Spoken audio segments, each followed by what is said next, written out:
여러분 안녕하십니까. 전자신문 웨비나 전문 방송 오쇼TV 김인순입니다.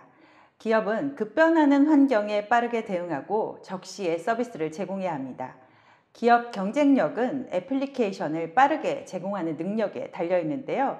이 때문에 클라우드에서 애플리케이션을 개발하고 배포, 운영할 수 있는 컨테이너 기술이 떠오릅니다. 그런데 많은 사용자가 컨테이너 기술을 도입하는데 어려움을 느끼고 있습니다. 오늘 레드햇의 김상곤, 이규석 차장과 함께 컨테이너를 집중 탐구해 보도록 하겠습니다. 안녕하세요. 네, 안녕하세요. 네, 김상곤 차장님 자기소개 부탁드립니다. 네, 안녕하세요. 한국 레드햇에서 솔루션 아키텍트로 근무하고 있는 김상곤입니다. 앱덴 미드웨어 팀에서 컨테이너 플랫폼인 오픈시프트와 미드웨어를 담당하고 있고요. 미드웨어 컨테이너를 고객들에게 전달하는 역할을 하고 있습니다. 네, 감사합니다. 이규석 차장님. 네, 안녕하세요. 스페셜리스트 솔루션 아키텍트 이규석입니다. 저도 레드햇에서 이제 오픈시프트 그리고 저희 레드햇의 미드웨어를 가지고 저희 고객들과 함께 고민하는 역할을 하고 있고요.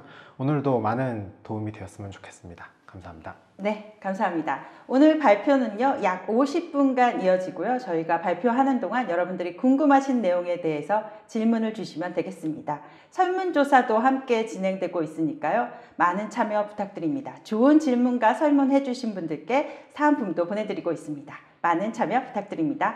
자, 그럼 지금부터 컨테이너가 과연 무엇이고 어떻게 해야 되는 것인지 집중 탐구해 보도록 하겠습니다. 김상곤 차장님, 컨테이너 요즘 클라우드로 가면서 컨테이너에 대해서 얘기를 많이 하고 있는데 왜 이렇게 인기가 높은 것일까요? 그 이유는 IT 진화의 그 중심에 컨테이너가 있기 때문인데요. 개발 방법론 같은 경우는 워터풀 방식에서 조금 더 빠르고 효율적으로 개발하고자 애자일 방법으로 진화를 했고, 네. 이를 타임투마켓을 더욱 빠르게 하려고 하는데 무언가 조직적으로 개선한 문화이자 개발 방법론이 필요해서 데브옵스 개발 방법이 발표되었습니다. 그리고 애플리케이션 아키텍처가 통짜 모듈리식 구조에서 멀티티어 구조로 또 마이크로 서비스 아키텍처로 진화가 되었고요. 더욱 세분화되어 있는 자신의 비즈니스 영역을 잘 정의해서 각각의 서비스 영역뿐만 아니라 어디든지 재사용이 가능한 마이크로 서비스 아키텍처로 변화를 했습니다. 배포와 패키징 방법을 살펴보면 물리서버 기반의 배포와 패키징 방법에서 컨테이너 기반으로의 진화를 했죠. 인프라 환경의 경우는 데이터 센터 중심에서 클라우드 환경으로 변화를 가속하고 있습니다. 과거의 방법론이나 이런 아키텍처, 배포 패키징 관련되어 있는 것들이 각자 독립적인 환경에서 이루어졌다고 하면 현재의 컨테이너 기반의 기술들은 모두 다 유기적으로 서로 연관되어 있는 이런 것들 때문에 서로 변화에 점점 빠르게 이루어지고 있는 것들이 그 중심이 있기 때문에 그렇습니다. 정말 IT 환경이 되게 혁신을 하고 있는 것 같은데요. 이런 컨테이너가 실제로 어떻게 쓰이고 있는지 또 어떤 효과가 있는지 알려주시죠.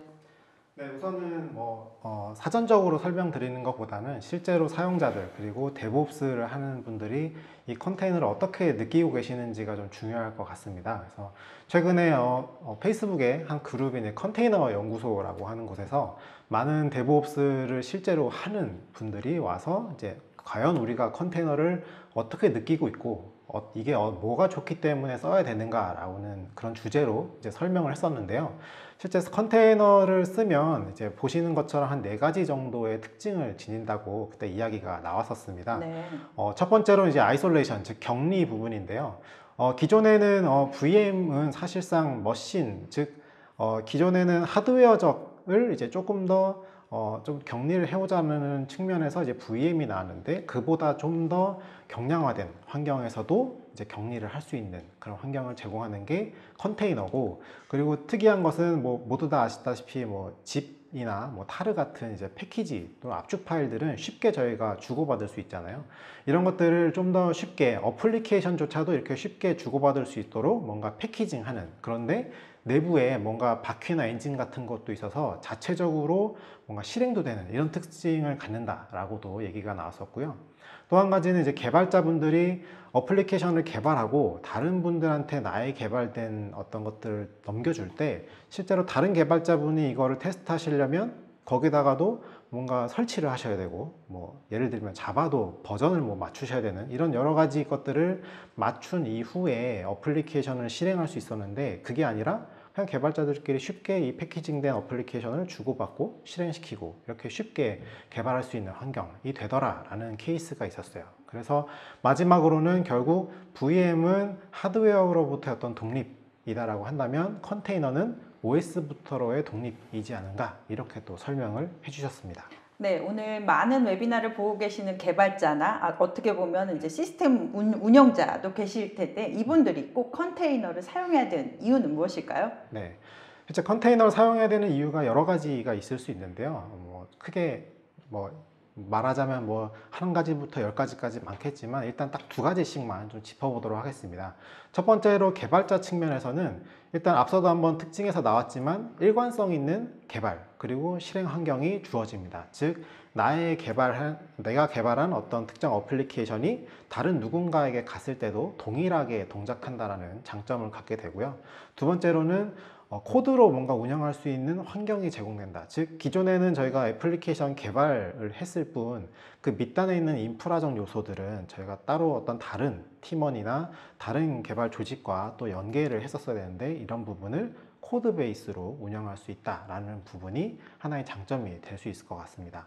또 한 가지로 이제 운영적인 측면, 즉 옵스의 측면에서는 일관된 구동 환경, 즉 컨테이너가 어디에서 어떻게 올라가든 어떻게 실행되든 동일한 환경으로 올라갈 수 있고 이 때문에 이제 이식성 또한 이제 가질 수 있다라는 측면이 있겠고요. 또 한 가지로는 컴퓨팅 리소스를 좀 더 효율적으로 쓸 수 있다. 즉 기존에는 이제 VM으로 올린다라고 하면 몇 개 올리지 못했던 VM 환경 대비 컨테이너는 그 이상의 컨테이너를 실행시킬 수 있다라는 장점이 있겠습니다. 사실 예전에는 이렇게 개발자가 앱을 개발해서 운영자한테 넘기면 운영 환경에 가면 안 되는 경우들이 되게 많이 있었죠. 네. 근데 지금 이렇게 컨테이너로 가면 그런 문제들이 다들 사라진다는 거네요. 네, 많은 도움이 될 것 같습니다. 네. 그러면 컨테이너를 더 잘 사용하기 위해서는 어떤 조건이 있어야 하는지 한번 알아볼까요? 네, 컨테이너를 더 잘 사용하기 위해선 기본적인 컨테이너뿐만 아니라 컨테이너를 잘 운영하기 위한 플랫폼 환경이 필요합니다. 개발 환경에서 컨테이너를 실행하거나 CI/CD를 연계하고 개발 환경 그리고 구성 및 설정 관리 등이 필요한 개발 환경이 구축이 되어야 되고요. 컨테이너를 보관하거나 고가용성, 배포 효율성, 네트워킹, 스토리지 같은 것들을 연계하는 런타임 환경도 또한 필요합니다. 또한 컨테이너를 효율적으로 운영하기 위한 통합 모니터링이나 플랫폼에서 생성한 로그나 애플리케이션에 생성되는 로그들을 취합하고 관리하기 위한 방법 등도 별도로 마련해야 합니다. 이러한 컨테이너와 관련된 모든 일들을 관리해주기 위한 솔루션을 오케스트레이션이라고 하는데요. 네. 그렇게 시장에서 그 가장 유명한 게 쿠버네티스이잖아요. 왜 네, 이렇게 맞습니다. 쿠버네티스가 유명해졌나요? 4, 5년 전까지만 하더라도 각각의 컨테이너 플랫폼 벤더에서 각자 고유의 오케스트레이션 툴로 컨테이너 플랫폼 환경을 관리를 했습니다. 메서스나 도커스암 그리고 이런 많은 오케스트레이션 솔루션들이 있었는데요. 하지만 최근 동향을 살펴보면 쿠버네티스가 사실상의 표준 오케스트레이션 툴로 자리를 잡았습니다. 거의 모든 벤더에서 쿠버네티스를 지원하겠다고 발표를 하고 있고 도커 또한 도커 수함을 포기하고 오케스트레이션 툴이 있는데도 불구하고 쿠버네티스를 지원하겠다라는 발표를 했죠. 네, 그러면 지금 현재 컨테이너 플랫폼 시장 점유율은 어떻게 되는지 한번 알아볼까요?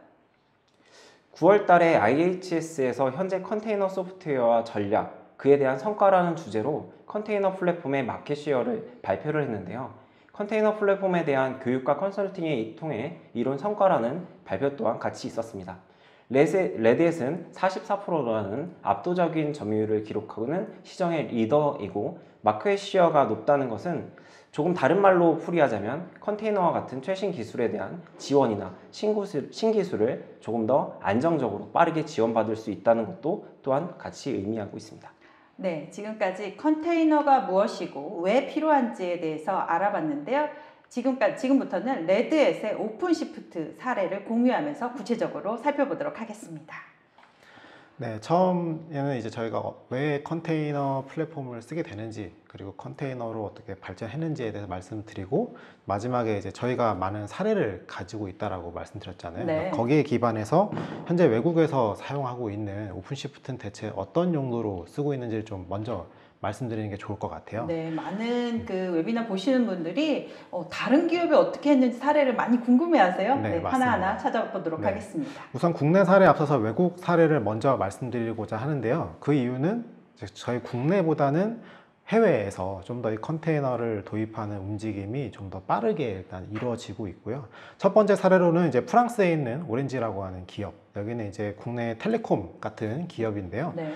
여기서도 이제 기존에 이제 두 가지 측면에서 이제 고민을 했었습니다. 이제 이아스를 과연 해야 되는가, 혹은 파스 기반의 컨테이너를 해야 되는가, 이런 네. 고민들을 하셨는데, 결국은 우리가 원하는 어떤 비즈니스의 어떤 빠른 회전율이나 혹은 빠른 어떤 어플리케이션 개발을 위해서는 일단 파스로 가야겠다. 네. 그래서 컨테이너를 선택하시게 된 케이스가 되는 거고요.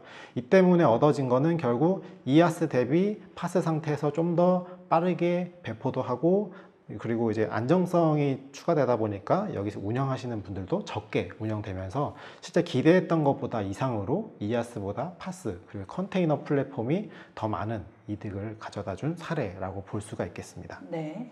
다음 사례도 함께 보실까요? 다음 사례는 옆에 있는 이제 중국 사례인데요. 여기도 마찬가지로 텔레콤 사례이긴 합니다. 근데 최근에 이제 5G가 굉장히 이슈가 되고 있잖아요. 네. 5G라고 하면 개인의 어떤 정보라든가, 그리고 실시간적으로 수집되는 여러 가지 데이터들을 그 즉시 그 말단에서 뭔가 분석을 해서 줘야 되는, 이러한 어떤 기존과는 다른, 그러니까 기존에는 중앙에서 뭔가 데이터를 수집해서 그 데이터를 가지고 뭔가 서비스를 제공했다면, 지금은 이제 그 데이터를 수집하는 그 말단에서부터 뭔가 분석을 해서 즉시 뭔가 데이터를 줘야 되는, 그렇죠. 네, 그런 케이스로 발전을 하고 있는데요. 이 차이나 모바일 같은 경우에는 이제 엣지라고 하는 이제 말단 서비스의 이 컨테이너 팜을 구성해 놓고 분석하는 이런 아키텍처를 구성해서 이제 테스팅을 진행을 했었습니다. 네. 뭐 아키텍처적으로 보면 이제 앞서 보시는 대로 이제 엣지 컴퓨팅 오퍼레이션에서 이 컨테이너 플랫폼을 구축해서 사용을 했었고요. 하나의 사례로는 결국은 이제 도로상에 왔다 갔다 하는 자동차들을 분석해내는 이런 비디오 분석에 대한 비즈니스 사례가 됩니다. 뭐 이거를 뭐 실제 어떻게 적용했는지까지는 저희가 알지는 못하더라도, 네. 오픈시프트를 그쪽에서 선택한 이유는 결국 여러 가지 면에서 이제 성숙했다라는 측면이 가장 컸고요. 두 번째로는 보안적으로도 이게 굉장히 큰 장점이 있었기 때문에 이제 오픈시프트를 가지고 이런 사업을 진행하시게 된 케이스가 되겠습니다. 프랑스나 중국 같은 경우 다 이제 이렇게 텔코 통신사에서 서비스를 도입을 했네요. 사실은 이렇게 통신사들이 매우 보수적이고 안정된 기술만 쓰는 곳들이잖아요. 네. 네. 실제 그러면 국내에서는 또 사례가 있었나요? 네, 국내 사례에 대해서 조금 설명드리도록 하겠습니다. 네. 최근에 레드 포럼에서 발표된 사례인데요. 클라우드 사업을 담당하셨던 팀장님께서 직접 발표를 해주셨었죠. A은행 같은 경우는 2017년부터 내부적으로 클라우드 퍼스트 전략을 가지고 인프라를 점차적으로 클라우드로 옮기는 이런 작업들을 진행을 하고 있었는데요. 네. 사전 검증 형식으로 프로젝트를 한국의 퍼블릭 클라우드에서 총괄 관리를 하고, 개발이 끝난 이것들을 해외 지사에 운영하는 글로벌 대외계 시스템을 구축을 진행을 했습니다. 개발에서부터 런칭까지 약 7개월 정도가 소요됐고요. 해당 프로젝트는 글로벌 핀테크 업체들에게 API 서비스를 오픈하기 위한 성격의 프로젝트였는데요. 하이브리드 클라우드 기반으로 컨테이너 플랫폼을 구축됐다는 특징 또한 가지고 있습니다. 즉, 내부 은행에서 개발한 어떤 프라이빗 클라우드 환경에서 개발하고 전 세계 어떤 지역이든 쉽고 빠르게 퍼블릭 클라우드로 전환할 수 있는 하이브리드 클라우드 전략을 적용한 사례라고 볼 수 있고요. 클라우드 부분을 담당하시는 수석님께서 프로젝트 결과 발표 때 해주신 말씀이 있는데, 실체가 무엇인지 알 수 없었던 데브옵스에 대한 실체화를 시킨 것이 컨테이너와 MSA 결합이라고 생각한다는 말씀을 해주셨던 그런 사례가 되겠습니다. 네. 다 아실 만한 큰 은행인데요. 구체적으로 회사명은 밝힐 수 없고요. 두 번째 사례도 함께 보시죠. 네, 다음 사례는 제조 B사의 스마트 팩토리 프로젝트의 경우 공장에서 발생한 수많은 IoT 센서들이 공장 라인에서 나오는데, 이런 데이터들을 저장해야 하는데 여기서 나오는 데이터들을 수집, 가공, 분석하는 시스템입니다. B사의 경우는 수많은 공장의 IoT 센서들을 발생하는 빅데이터들을 데이터 가공 처리를 오픈시프트 위에서 진행한 사례입니다. 결국 빅데이터를 위한 가공 처리 과정에서 필요한 데이터를 컨테이너 플랫폼에서 진행을 한 거죠. 보통 베어메탈 기반에서 빅데이터와 관련된 과정들이 많이 수행을 하시는데요.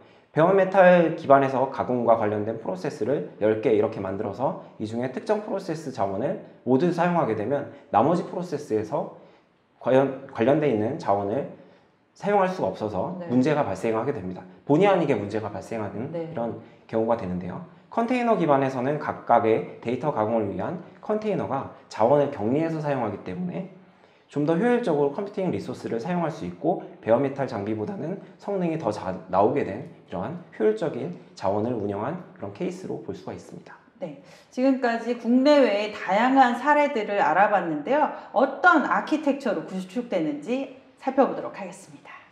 네, 일단 컨테이너로 구축했을 때 여러 가지 측면에서 이제 아키텍처를 바라볼 수 있을 것 같은데요. 네. 첫 번째로 이제 어떻게 배포할 것인가. 그리고 최근 들어서 많은 기업들이 가장 많은 챌린지를 갖고 있는 게 우리가 이미 가지고 있는 데이터 센터, 그리고 바깥에 있는 퍼블릭 클라우드, 이런 것들에 대한 연계도 굉장히 같이 많이 쓰고 싶어 하죠. 네, 고민을 네. 하시죠. 그래서 이런 플랫폼, 특히 이제 오픈시프트 같은 컨테이너 플랫폼을 기반으로 이제 프라이빗이나 퍼블릭 모두에 만약에 동일한 플랫폼을 구축하게 되면 내부에 있는 프로세스를 가지고 그 바깥에 있는 외부 프로세스까지 같은 워크로드를 태워서 이제 어플리케이션을 배포할 수 있는 이런 전략을 가지게 될 수 있는 게 하나의 큰 장점이라고 볼 수 있겠습니다. 네, 그러면 내부에 있는 자체 프라이빗 클라우드와 외부에 있는 퍼블릭 클라우드를 동일한 환경에서 운영할 수 있는 거네요. 네, 맞습니다. 네, 그런 측면에서 되게 개발자나 운영자들이 편하겠는데요.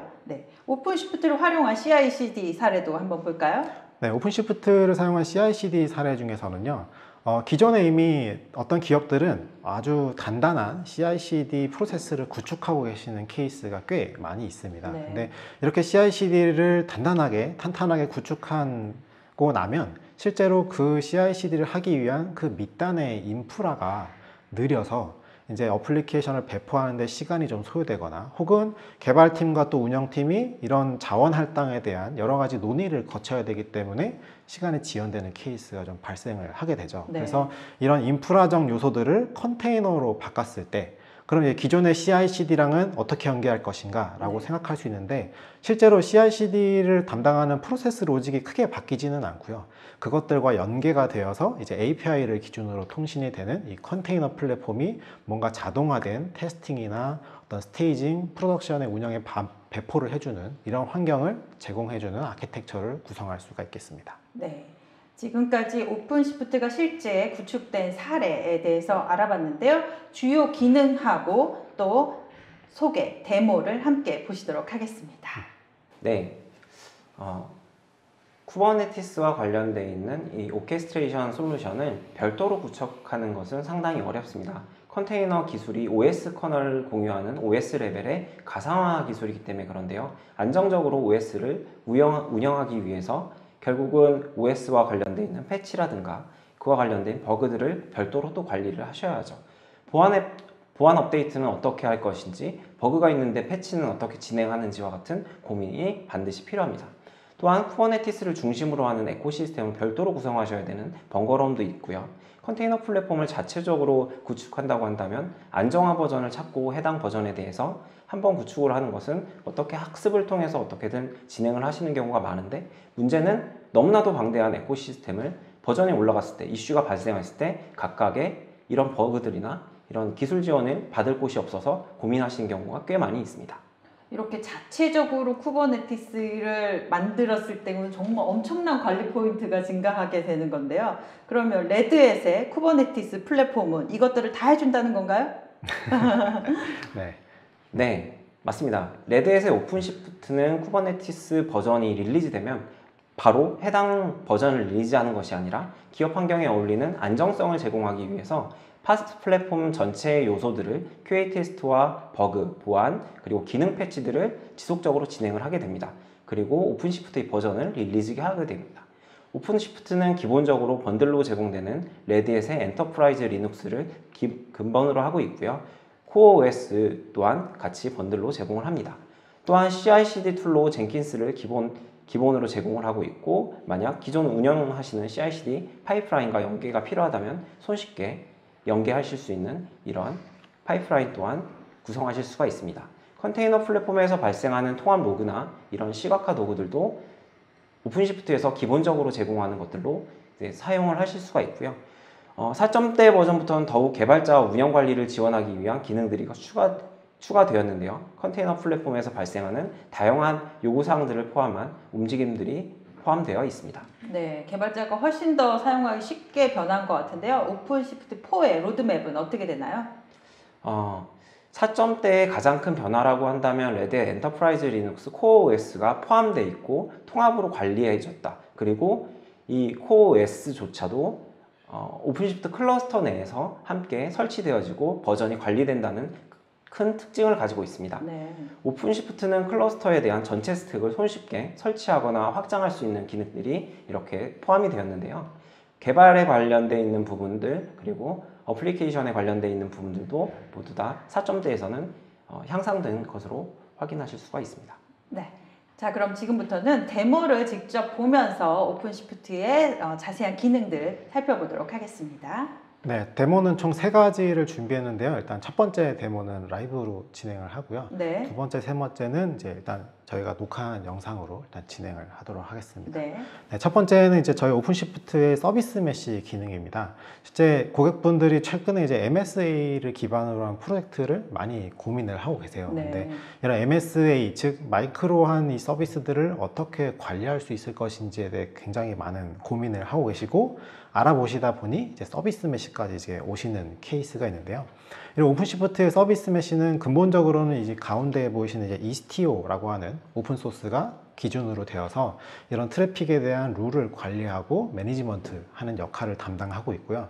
또한 이제 왼쪽 위에 보이시는 이제 예거라고 하는 게 이제 서비스와 서비스가 어떻게 흘러가는지에 대한 추적을 할 수 있는 기능, 그리고 왼쪽 아래 보이시는 키알리가 전체적인 어플리케이션의 서비스 토폴로지를 그려준다든가, 혹은 이 매니지먼트, 즉 이스티오를 매니지먼트하고 컨피그레이션을 하는 부분이 기존에는 뭔가 콘솔 레벨에서 저희가 접속해서 뭔가 컨피그 설정들을 직접 손으로 바꿨어야 됐다면 UI 화면으로 뭔가 제공을 하는 그런 네. 역할을 담당하고 있고요.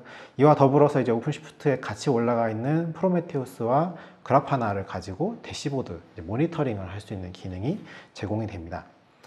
데모를 하기에 앞서서 좀 역사를 알려드리면, 한 2012년도 이제 워낙 유명한 넷플릭스에서 이제 이 마이크로 서비스, 그리고 이 서비스 메시를 하기 위한 프레임워크를 이미 만들어서, 그 넷플릭스가 저희가 알고 있는 그 넷플릭스 맞죠? 네, 맞습니다. 네. 그 넷플릭스죠. 네. 그래서 이미 만들어서 오픈소스로 공개를 했죠. 그래서 워낙에 유명한 이제 넷플릭스 OSS인데, 실제로 이 넷플릭스 OSS를 가지고 현 시점에서 MSA를 하려고 하니 너무도 많은 공수가 든다라는 얘기가 들리죠. 네. 그러니까 예를 들면 어플리케이션 모두에 뭔가 이 라이브러리를 심어야 되고 설정을 해야 되고 컨피그레이션 관리를 해야 되는 이런 입장에 놓여지는 거죠. 네. 그래서 쿠버네티스가 나온 이후에 나온 것이 이제 이스티오라고 하는 것인데, 이스티오의 목적은 기존에는 어플리케이션 혹은 라이브러리에서 하는 이런 여러 가지 것들, 즉 개발 쪽에서 뭔가 했어야 되는 것들을 플랫폼에서 해보자 라는 취지에서 나온 것이고, 결국 기존의 비즈니스 로직은 그대로 가고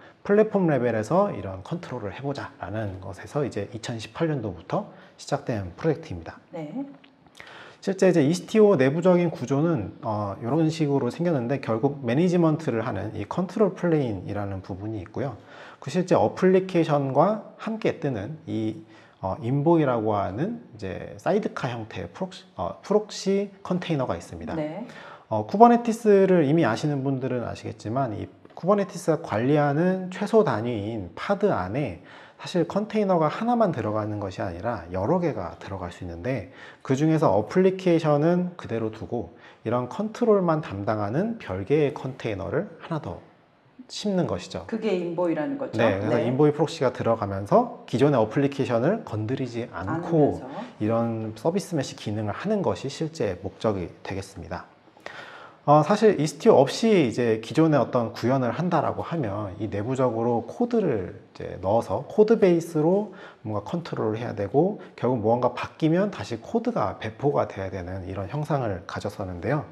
이게 이스티오 형태로 바뀌면 이 내부적인 이 인보이 프록시에서 이제 설정만 적용하기 때문에 기존의 어플리케이션을 건드리지 않고도 이런 기능을 구현할 수 있다라는 장점이 있겠습니다.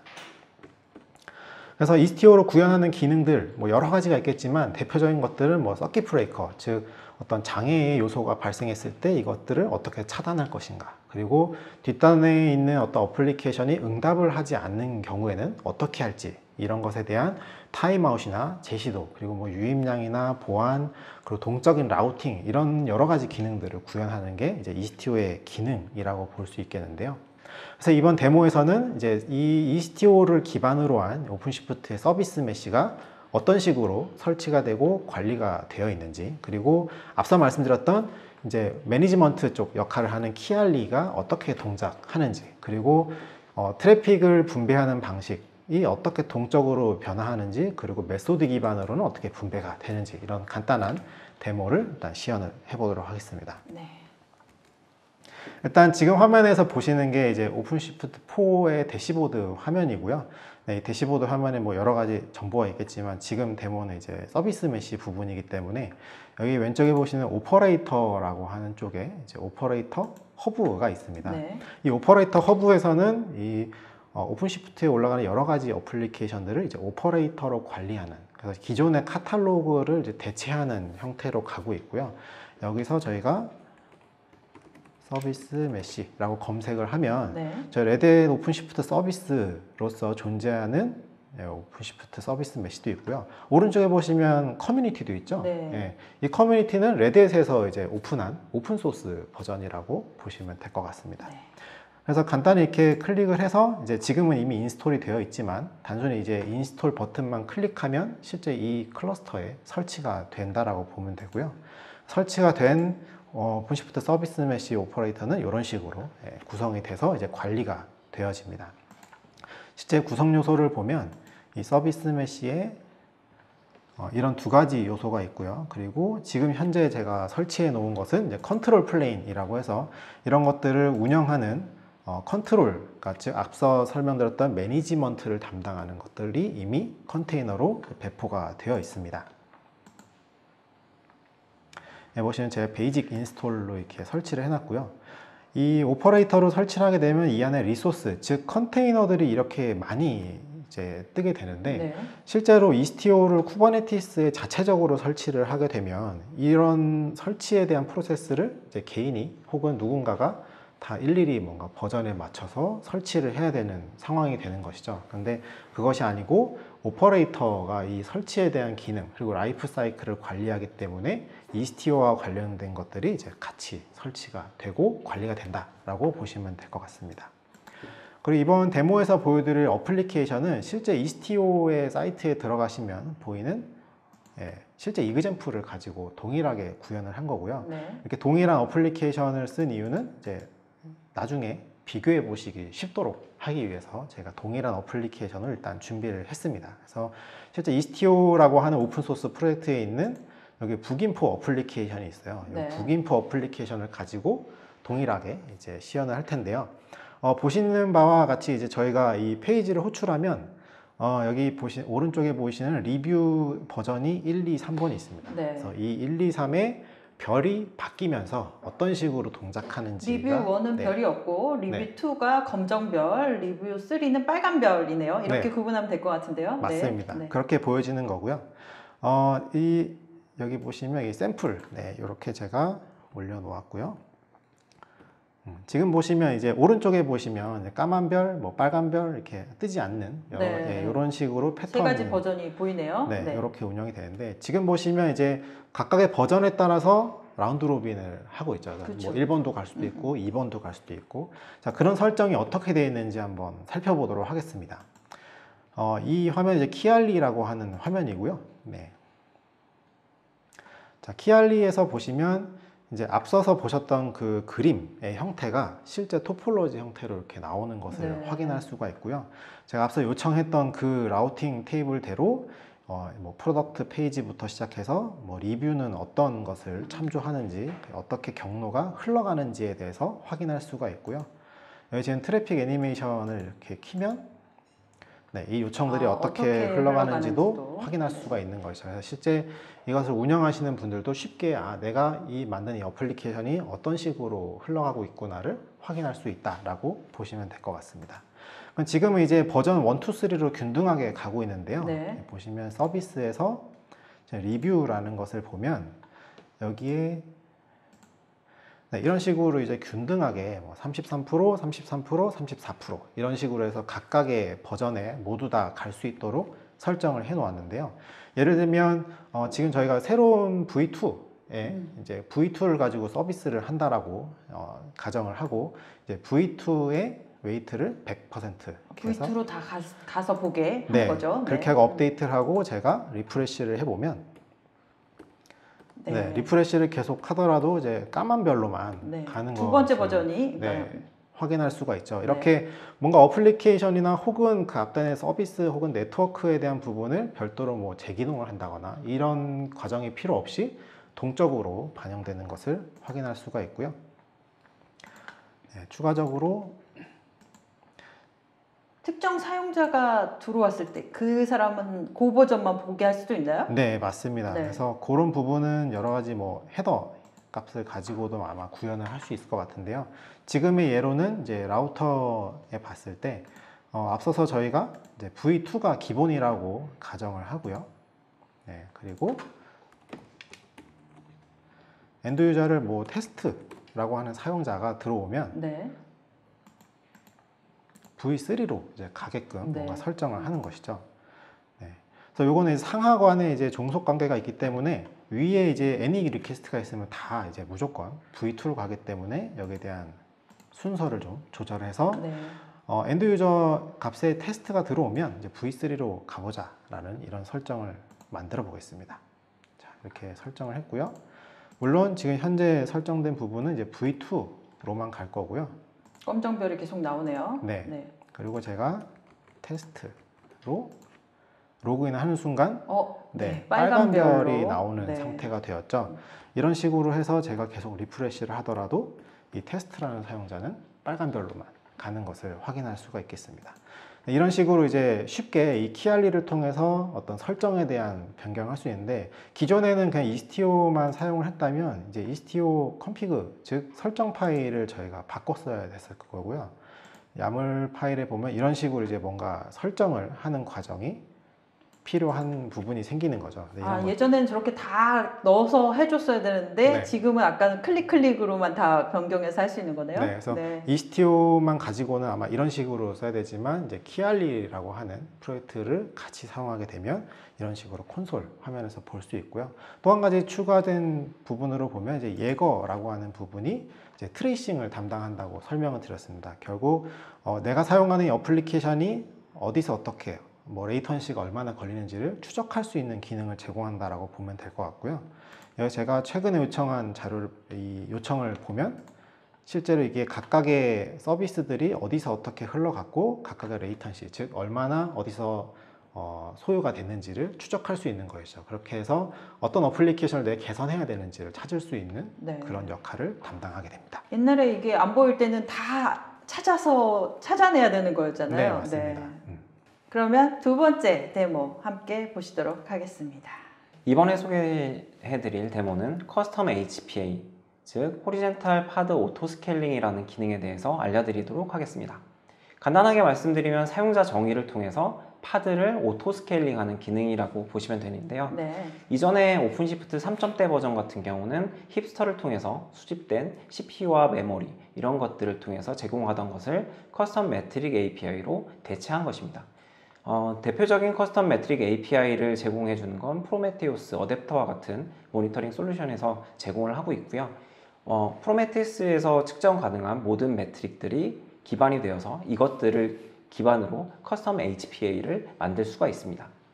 뭐 예를 들면 파드에 생성되는 어떤 트래픽이라든가 아니면 네트워크에 들어오는 이런 것들을 통해서 리퀘스트와 같은 네트워크 기반의 지표를 통해서 파드 오토 스케일링이 가능해지는 것입니다. 그럼 구체적으로 어떻게 되는지 살펴보도록 하겠습니다. 적용된 프로메테우스의 HPA 상태를 일단 먼저 확인을 하고 커스텀 HPA 테스트를 진행해서 오토 스케일링하는 기능에 대해서 확인을 하도록 하겠습니다. 네. 네, 우선 오픈시프트 클러스터 플랫폼의 컨테이너 플랫폼에서 이제 데브 콘솔 부분에 들어가서 팟 상태를 확인하고 팟 상태가 지금 하나인 것을 확인을 했고요. 그리고 어드민스트레이션 콘솔에서 통해서 HPA, 즉 커스텀으로 등록한 이런 지표들을 다시 한번 확인하겠습니다. 지금 HTTP 리퀘스트로 설정되어 있는 것들이 확인이 가능하고요. 다시 올라가서 개발자 콘솔을 통해서 확인을 해보면 지금 팟 상태가 하나인 것을 확인할 수가 있고요. 그리고 프로메테우스에서 수집되어 있는 지표들을 확인하면 지금 지표가 올라가지 않은 것을 확인할 수가 있습니다. 그럼 이제 부하를 주기 시작할 건데요. 부하가 들어가면 API로 수집된 리퀘스트를 통해서 파드들이 늘어나는 것을 확인할 수가 있는데요. 이때 수집되는 지표는 1분 단위로 지표를 수집하기 때문에 커스텀 매트릭들이 기반이 돼서 HPA를 통해서 올라가는 파드들의 수는 조금 시간이 걸릴 수가 있습니다. 네. 지금 그래서 계속 올라가고 있는 거죠? 네, 네. 지금 이렇게 파드 수가 방금 올라가시는 것을 확인할 수가 있고요. 그리고 리퀘스트는 계속 증가하는 것을 확인할 수가 있습니다. 지금 파드가 4개로 확장되는 것을 아까 하나였는데 네, 지금 4개가 됐네요. 네. 지금 2개, 3개, 네. 4개로 확장되고 또 더불어서 7개까지 가고 있는 네, 건가요? 맞습니다. 네. 네, 맥스 리플리카 셋 개수까지 지금 증가를 하고 있는 모습을 확인할 수가 있습니다. 네. 지금은 4개까지 올라왔고요. 네. 6개가 됐네요. 네. 7개. 네. 네. 이렇게 CPU 기반보다는 네트워크나 다른 지표들을 통해서 이렇게 커스텀한 매트릭들을 통해 파드의 수를 늘리는 것을 확인할 수가 있습니다. 네, 다음 데모로 네, 다음 데모 또 보실까요? 이어가도록 하겠습니다. 네. 이번 데모는 머신 스케일, 즉 오픈시프트에서 말하는 노드 확정과 관련되어 있는 이야기를 조금 해드리고자 합니다. 오픈시프트 4에서는 오픈시프트 클러스터의 오퍼레이터를 통해서 이런 클러스터에 있는 내부적인 것들을 관리를 하는데요. 오픈시프트 4의 설치 프로그램은 이러한 오퍼레이터를 생성하고 쿠버네티스 API를 확장하여서 커스텀 리소스를 통해서 이런 요소들을 관리하게 됩니다. 앞서서도 말씀드린 것처럼 운영체제조차도 오픈시프트를 통해서 관리를 하게 되는데 머신 스케일 같은 경우는 노드, 즉 머신을 증가시킬 수 있는 이런 머신셋을 통해서 머신셋, 노드를 생성하기 위한 템플릿 같은 거라고 보시면 되는데 네. 이 템플릿을 통해서 머신 또한 스케일링할 수 있는 이런 기능이라고 보시면 될 것 같습니다. 머신셋을 일단 설정해서 템플릿 파일이라고 앞서서 이제 잠깐 설명을 드렸는데 이 머신셋을 설정하고 머신을 동적으로 증가시키는 기능에 대해서 살펴보도록 하겠습니다. 네, 우선 어드미니스트레이션 콘솔의 어플리케이션 컴퓨트 노드를 선택을 하고요. 템플릿에 해당하는 머신셋 기능을 사전에 정의한 SSD2A라고 사전에 정의한 야물 파일을 확인해 보도록 하겠습니다. SSD를 사용하고 있다라고 하는 그런 네임을 주고요. 레이블 또한 이렇게 달아 놓았습니다. 네. 이 사전 정의되어 있는 머신셋을 통해서 머신을 동적으로 증가할 수가 있는데요. 카운트를 한번 증가시켜 보도록 하겠습니다. 네. 이 데모에서는 3개의 머신을 추가해서 확장되어 있는 머신들이 이렇게 3개 3개로 늘어났네요. 네, 늘어나고 네. 있는 것을 확인할 수가 있고요. AWS를 통해서 CLI 명령을 날리고 그를 통해서 이제 생성하는 거기 때문에 시간이 조금 걸릴 수가 있습니다. 그렇기 때문에 완료되는 데까지는 조금 시간이 걸려서 나머지 부분들은 조금 스킵하도록 하겠습니다. 네. 그러니까 기존에는 파드만 이제 스케일이 됐다라는 네. 측면에서 본다면 원래는 이제 오픈시프트의 클러스터의 노드를 증가시키는 거에 있어서는 별도의 작업이 사실 필요했었죠. 네. 그러니까 뭐 OS도 새로 깔아야 되고 패키지도 설치해야 되고 앤서블도 수정을 해서 네. 다시 뭔가 실행을 시켜야만 이제 클러스터 자체가 이제 늘어날 수 있다라고 볼 수 있었는데, 지금은 이제 오픈시프트 자체에서 뭔가 API를 가지고 이 밑단에 있는 인프라적 요소까지도 이제 확장할 수 있는 그런 기능이 추가됐다라고 보시면 지금도 보니까 되게 클릭 몇 번으로 바로 확장되는 것 같은데요. 네. 네. 개발자분들이나 운영자분들이 아주 네. 쉽게 쓸 수 있는 플랫폼인 것 같습니다. 지금까지 데모를 함께 봤는데요. 레드햇 오픈시프트의 방향성과 비즈니스 가치는 어떻게 되는지 총정리해 보도록 하겠습니다. 네. 우선은 저희 기존에 이제 앞서 저희 로드맵에서 한번 설명드렸지만, 이제 기존의 오픈시프트는 이제 쿠버네티스 자체에 뭔가 포커싱을 하고 있었죠. 그래서 네. 쿠버네티스에서 어떤 기능이 되는지, 혹은 쿠버네티스에서 관리하는 어플리케이션들의 매트릭은 어떻게 수집을 할지, 로그는 어떻게 수집할지, 약간 이런 측면이었다면, 지금은 이제 데모에서도 보셨겠지만 그 밑단인 OS, 즉 머신 레벨에서부터는 어떻게 관리를 할 것이고, 그리고 처음에 이제 서비스 메시에서 보셨던 이제 어플리케이션의 라이프 사이클은 어떻게 관리할지, 이런 약간 위와 아래 모두 다 커버리지를 하려고 하는 네. 이런 하나의 패키지 형태로 이제 방향성을 가지고 가고 있고요. 특히나 오퍼레이터 같은 경우에는 이제 어플리케이션이 실제 컨테이너로 구축을 하면 컨테이너를 하나로만 저희가 서비스를 하는 게 아니고 여러 가지 어플리케이션들을 나눠서, 특히나 이제 MSA 같은 형태가 되면 되게 수많은 어플리케이션들을 다 한꺼번에 관리를 해야 되게 되는데, 여기에 대한 어떤 버전 관리라든가 패치라든가 설치, 이런 것들을 뭔가 저희가 퍼블릭 클라우드처럼 사스 형태처럼 저희가 인스톨 한번 클릭만으로도 네. 설치가 되게 하는 이런 경험을 제공하는, 그럼과 동시에 뭐 서버리스트라든가 혹은 서비스 메시 이런 기능들을 통해서 뭔가 더 개발 친화적인 워크로드를 만드는데 집중을 하고 있습니다. 네. 그리고 마지막으로는 이제 마이그레이션 툴이 이제 생겼고요. 네. 오픈시프트 3 버전에서 4 버전으로 쉽게 업그레이드 할 수 있는 이제 마이그레이션 툴을 제공을 합니다. 그래서 기존에 뭐 오픈시프트 3를 쓰셨다면 이것을 이제 오픈시프트 4, 즉 오픈시프트 4가 제공하는 여러 가지 어떤 기능이나 유틸리티, 이런 것들을 쓰시기 위해서는 뭔가 쉽게 옮겨갈 수 있는 그런 툴이 제공된다는 것이 가장 큰 변화일 것이라고 생각합니다. 네, 지금까지 레드햇과 함께 컨테이너가 무엇이고 어디까지 왔는지, 그리고 레드햇이 제공하는 오픈시프트 4에 대해서 자세히 알아봤습니다.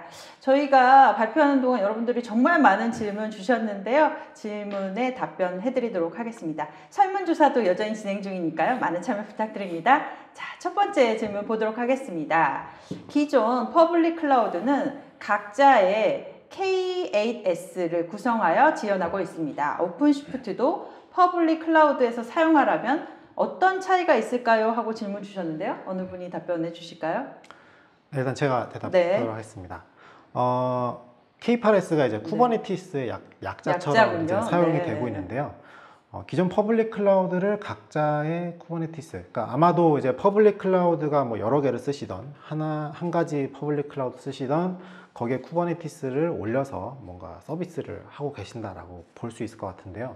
오픈시프트도 마찬가지로 모든 퍼블릭 클라우드에 이미 다 올라가게 이미 구성이 되어 있고, 네.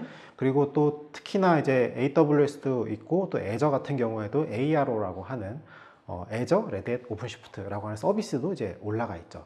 이런 서로 다른 쿠버네티스가 아닌 동일한 오픈시프트로 이제 퍼블릭 클라우드의 구성을 하게 되면, 앞서 보셨던 것처럼 이제 멀티 클라우드 혹은 하이브리드 클라우드의 워크로드를 좀 더 쉽게 구성할 수 있다는 장점이 있을 수 있습니다. 즉 각각의 퍼블릭 클라우드에서 제공하는 이제 매니지드 쿠버네티스를 포함해서 개인이 개별적으로 뭔가 쿠버네티스를 만들던 이런 것들은 서로 다른 환경에, 그리고 다른 어떤 버전이 될 수도 있고, 뭔가 관리상으로도 서로 약간 이견 혹은 다른 환경이 될 수도 있겠죠. 이런 것들을 이제 하나의 환경으로 통합함으로써 오픈시프트가 실제 어디에 있든, 즉 퍼블릭에 있든 프라이빗에 있든 혹은 퍼블릭이라 하더라도 어떤 사업자에게 올라가 있던 그 서비스들을 하나의 워크로드로 관리할 수 있다, 이런 장점이 있을 수 있다고 생각합니다. 네. 다음 질문 보도록 하겠습니다. 요즘 구글이나 AWS 등 메이저 클라우드 업체에서는 GK나 EKS, 저는 모르는 많은 암호들이 등장하고 있는데요. 네. 편리하게 쿠버네티스를 사용하도록 하고 있습니다. 오픈시프트는 주로 온프라미스 환경에서 사용하는 용도로 보면 될까요? 하고 질문 주셨는데요. 앞에서 이규석 차장님이 말씀해 주신 부분의 연장선상이라고 보면 될 것 같은데요. 네. 요즘 구글이나 AWS 등에서도 GK나 EKS 같은 쿠버네티스 기반의 어떤 서비스들을 내놓고 있죠. 하지만 오픈시프트 같은 경우는 그런 퍼블릭 클라우드에도 잘 올라갈 수 있고, 오픈시프트 내부적으로 온프라미스 환경에서도 잘 올라가고, 또 프라이빗 클라우드에서도 잘 작동하는 이러한 멀티 클라우드 또는 하이브리드 클라우드에서 잘 작동할 수 있도록 이렇게 돕고 있는 그런 솔루션이라고 보시면 될 것 같습니다. 네, 오늘 아까 설명해 주셨었죠. 그냥 퍼블릭 클라우드나 프라이빗 클라우드에서나 같은 관리를 할 수 있다는 점이 되게 강점이었던 것 같은데요. 그렇죠? 예, 다음 질문 보도록 하겠습니다. 오픈시프트는 레드햇 OS 위에서 동작하게 되는 건가요? 네, 이 부분은 이제 아마도 그 설치가 되는 플랫폼 말씀하신 것 그 같은데요. 질문이신 것 같은데요.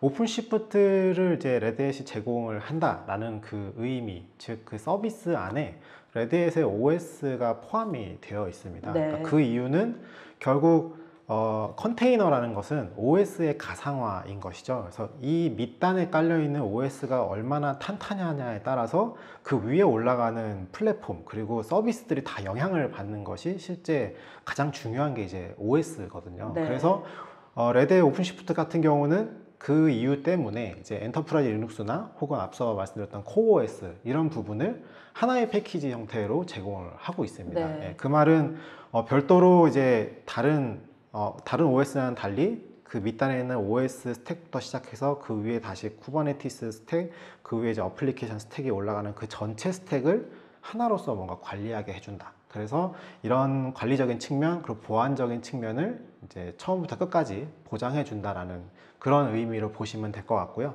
그래서 이제 단순히 이제 레드햇 OS 위에서 동작하게 되는 건가요? 라고 물으신다면 다른 네. OS는 안 되는. 네, 지원하지 않는 않습니다. 부분이죠. 네. 레드햇 OS. 근데 어차피 레드햇 OS 같이 제공해 주시는 거잖아요. 네, 맞습니다. 네. 별도로 뭐 오픈소스니까 사실 구매하시는 건 아니잖아요. 오픈시프트 자체에 레드햇의 OS들이 다 포함이 되어 있기 때문에요. 네. 뭐 사용하시는데 크게 뭐 추가적인 어떤 비용이 발생한다거나 하진 않습니다. 네. 다음 질문 보도록 하겠습니다. 전통적인 방식으로 개발 완료된 시스템을 부분적으로 컨테이너화하는 게 가능할까요? 전체 새로 작업하지 않고요. 이거 정말 실제 이제 개발하고 계신 분인 것 같은데요. 예. 많은 시스템들이 있잖아요. 근데 어떤 부분은 컨테이너로 가고 싶고 아닌 것들 그대로 놔두고 싶고 이런 분들 되게 많으실 것 같아요. 그래서 저런 질문 주신 것 같은데 답변을 좀 부탁드립니다. 전통적인 방식에서 개발하신 모놀리식 어플리케이션을 이렇게 컨테이너로 옮기는 리프트 앤 시프트 방식으로 옮기는 방법이 있고요. 그리고 컨테이너화하지 못하는 어플리케이션 같은 경우는 부분적으로 제외하고 연동을 할 수 있는 방법들이 제공되어지고 있습니다. 네. 그런 뭔가 이렇게 솔루션 같은 것도 제공하는 건가요, 레드햇에서? 사실 이제 기본적으로 이제 어플리케이션 마이그레이션 툴킷이라고 해서 저희 디벨로퍼 레드햇닷컴에 가시면 이제 그냥 무료로 받아서 실제로 테스트해 보실 수도 있고요. 진짜 많은 고객분들이 우리는 아직 베어메탈 혹은 VM 환경에서 어플리케이션을 운영하고 있는데 컨테이너가 좋다는데 대체 어떻게 가야 되느냐 라고 질문을 많이 하세요. 그렇죠. 근데 사실 이 컨테이너로 가면서 많은 고객들이 뭔가 바꿔야 되고 뭔가 더 개선해서 올려야 되겠다라는 이제 큰 욕심이라고 할까요? 그런 많은 부분을 고려해서 가시려고 하지만 실제로 저희가 처음 제안해 드리는 부분은 기존에 있는 것을 그냥 컨테이너로만 일단 먼저 올리시고 그 다음에 컨테이너로에 최적화를 하시는 게 맞다라고 일단 일단 컨테이너로 올리고 그 다음에 왜냐하면 컨테이너로만 어플리케이션이 올라가더라도 리소스적인 세이브가 굉장히 많이 되거든요. 약 한 10에서 20% 정도 리소스를 세이브할 수 있는 것으로 나와 있습니다. 그렇게 해서 저기 질문 주신 분들처럼 나눠서 할 수도 있고 전체를 다 올릴 수도 있고 그런 상황이네요. 네, 맞습니다. 다음 질문 보도록 하겠습니다. 많은 부분이 자동화할 수 있어 좋은 점이 많이 보입니다. 다만 변경 관리 측면에서 제한이 있을 텐데 좋은 방안이 있을까요? 제한이 있나요?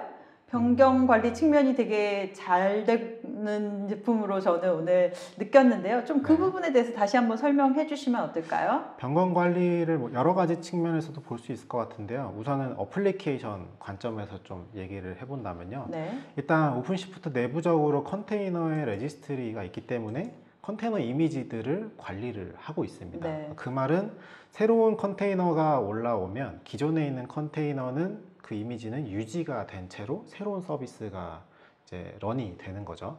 근데 만약에 뭔가 롤백을 하고 싶다라고 한다면 실제 이 롤백 되는 이미지 그리고 이 이미지와 함께 동작하는 설정 파일들이 함께 저장되어 있어서 네. 쉽게 롤백을 할 수 있는 그런 케이스도 제공이 되고요.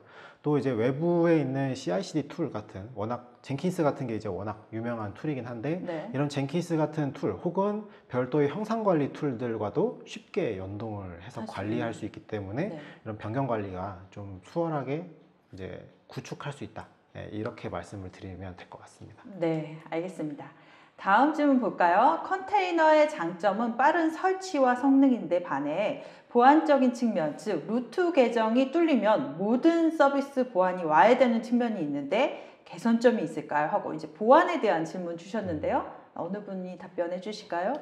네, 오픈시프트와 같은 솔루션에서는 7가지 기능으로 보안적인 요소들을 보완하고 있는데요. 네. SE 리눅스 기술을 통해서 기본적인 격리가 가능하고요. 네. 더불어서 시큐리티 컨텍스트를 통해서 루트 계정은 사용하지 못하도록 기본적으로 막고 있습니다. 네. 타 플랫폼 같은 경우는 이런 것들을 막지 않거나 또는 그냥 넘어가는 경우들이 있죠. 네. 그런 점이 다른 점으로 답변해 주셨습니다. 다음 질문 보낼까요? 컨테이너의 경우 사용량 기반의 과금을 어떤 방식으로 측정하여 청구하는지 궁금합니다. 하고 과금 방식에 대해서 물어보셨는데요. 네, 아마도 이제 컨테이너 플랫폼 자체의 뭐 풀을 구성해서 뭐 다른 쪽에 서비스를 제공할 수 있는 쪽으로 많이 이제 고민을 많이 하고 계시거든요. 네. 그런 케이스가 되면 이제 컨테이너 플랫폼의 운영 측면에서는 이거를 운영하는 측면, 그리고 실제 사용자는 내가 이것을 쓸 만큼 아마 과금을 하게 되는 이런 케이스로 아마 볼 수 있을 것 같은데요. 네. 오픈시프트 4에는 이제 매트릭 오퍼레이터가 제공이 됩니다. 그래서 각각의 어떤 사용량, 즉 어떤 CPU, 메모리 이런 사용량, 네트워크에 대한 사용량 이런 것들을 매트릭 오퍼레이터라고 하는 것을 통해서 각 유저 그리고 혹은 각각의 그 네임스페이스, 프로젝트마다 얼마만큼의 자원을 사용했고 얼마나 많이 썼는지에 대해서 이제 추적할 수 있고 기록할 수 있는 이런 네. 레포팅 기능이 일단 오퍼레이터 형태로 이제 추가가 되었습니다. 그럼 그거를 기반으로 과금을 하면 되겠네요. 그걸 기준으로 이제 과금 정책을 만들면 이제 좀 정확하게 정량화시켜서 이제 과금을 할 수 있는 체계를 만드실 수 있는 거죠. 네. 다음 질문 드리도록 하겠습니다. 열심히 들으셨는데 약간 혼돈이 있으시대요. 그러면 오픈시프트와 쿠버네티스와가 어떤 점이 다르고 특장점, 그러니까 오픈시프트와 쿠버네티스의 특장점을 좀 정리를 해주시면 좋을 것 같은데요. 아까 그 장표가 있었던 것 같은데요. 쿠버네티스를 DII로 만들었을 때 되게 복잡하고 어려운 상황이었잖아요. 그거를 다시 설명해 주시면 좋을 것 같아요. 네. 네. 네. DII의 쿠버네티스와 비교를 해보자면 쿠버네티스는 오픈 소스죠. 이 오픈 소스를 바로 사용하게 되면 어떤 네, 맞습니다. 관리에 대한 어떤 오버헤드와 많은 것들이 좀 어렵게 됩니다. 이런 것들을 오픈시프트 플랫폼에서는 좀 더 효율적으로 잘 사용하기 위해서 관리가 좀 더 다양하게 제공되어진다는 것, 이런 것들이 큰 장점이라고 할 수가 있을 것 같습니다. 예를 들면은 CI/CD 파이프라인 아니면 뭐 모니터링이라든가 아니면 로그 수집 이런 것들도 다 포함되어 있고, 그리고 OS마저도 제공되어지고 함께 번들로 이렇게 포함되어 있다라는 측면에서 큰 장점이 될 것 같습니다. 네. 다음 질문 보도록 하겠습니다. 여러분 질문 되게 많이 주셨는데요. 네, 다음 질문 보도록하겠습니다. 레드햇에서 젠킨스를 이용하여 CI를 연동하여 사용 중입니다. 예, 직접 사용하고 계신 사용자세요. 그런데 젠킨스가 자바 가상 머신 기반이라서 한 달만 지나면 메모리 낭비가 엄청 심합니다. 혹시 레드햇에서 릴리스하고 있는 CI 솔루션은 없는지요? 네. 네. 사실 많은 고객들이 네. 물어보시는 아, 그래요? 부분이긴 한데요. 네네네. 저희가 이제 오픈 소스 기반이다 보니까 저희가 이제 특정 오픈 소스, 그러니까 아마도 가장 많이 인기 있다라고 하는 부분을 저희가 나름 이제 인티그레이션을 해서 제공을 하고는 있습니다. 네. 근데 이제 젠킨스 같은 경우도 이제 오픈시프트에 인베딩 돼서 사용할 수 있는 용도로 사용을 하고 있는데 방식이 이제 마스터 젠킨스를 올려두고 저희가 이제 컨피그 맵 같은 거를 제공해서 실제 슬레이브 젠킨스가 떠서 그 슬레이브 형태의 젠킨스가 빌드를 하고 그리고 빌드가 끝나면 얘는 이제 없어지는 약간 네. 이런 형태로 이제 CI/CD를 저희가 만드는데요. 현재까지는 이제 젠킨스 기반으로 되어 있고요. 향후에 이제 저희 로드맵에서 보셨을 수도 있겠지만 테크톤이라고 하는 이제 최근에 발표된 이제 빌드 관리 툴을 쿠버네티스 네이티브 CI/CD 툴이라고 할까요? 네, 이런 테크톤이라고 하는 것도 이제 CI/CD로 하나의 프로젝트로 이제 승격돼서 들어올 예정으로 되어 있고요.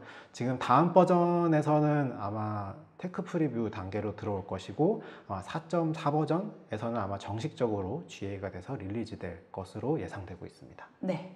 네. 네. 마지막 질문 보도록 하겠습니다. 온프로미스 환경에서 오픈시프트를 구성할 때 최소로 필요한 노드, 서버는 몇 대인가요? 하고 질문 주셨는데요. 최소라고 하신다면 오픈시프트 3 같은 경우에는요. 네. 한 대만 있어도 일단 네. 구성이 가능하고요. 네. 근데 이제 대부분 운영 환경에서는 이제 HA를 고려해서 이제 구성을 하시게 되죠. 그래서 보통은 이제 마스터 3대, 뭐 노드 2대, 뭐 인프라 2대 이런 식으로 이제 구성을 하는 게 일반적이긴 하시죠. 근데 이제 최소 사양을 물어보셨으니까 네. 오픈시프트 3 기준으로는 최소 한 대만 네. 있으면 되고요.